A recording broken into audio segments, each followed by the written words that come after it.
Las mujeres, desde mi experiencia en Amazonía, siempre han sido los que han estado ahí luchando, ¿no? Son las que han sido soporte, son semillas, son las que educan a los hijos, las que se preocupan porque la familia esté bien. Entonces nunca han estado delante de nada. Yo creo que es el momento de que se dé voz y se reconozca a las mujeres.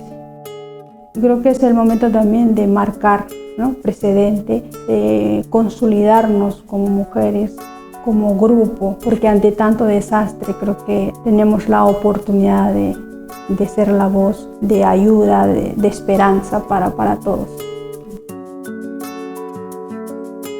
Yo soy abogada y ser penalista, ser ambientalista en un sistema judicial machista de mi país es muy complicado.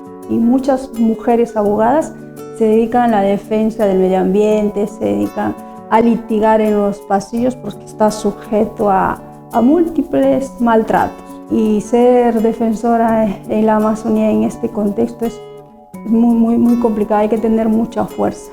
Yo creo que la fuerza que me da para hacer y seguir en este camino son mis compañeras que están en la lucha realmente en la comunidad, donde las papas queman, donde se enfrentan día a día a ser asesinadas, marginadas, excluidas, procesadas, tienen que dejar algunas su territorio, ¿no?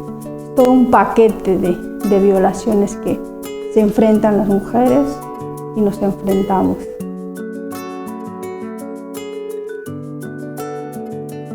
Euskadi en particularidad por historia, creo que tenemos algo en común. Tienen su propia cultura, su propia lengua.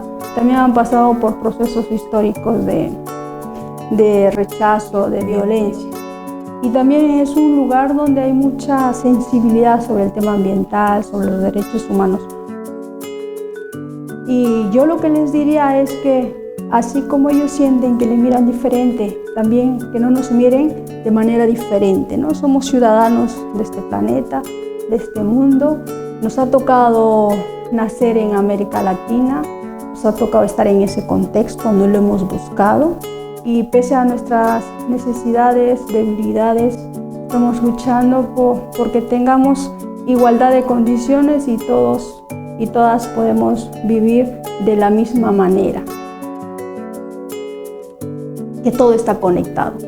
Lo que pasa en América Latina, lo que hagamos en América Latina, tarde o temprano va a impactar de alguna manera en este mundo y viceversa. A pesar de los cambios climáticos que ya están pasando y se están notando el efecto, ¿no?, todavía no se nota de la misma intensidad como se nota en América Latina.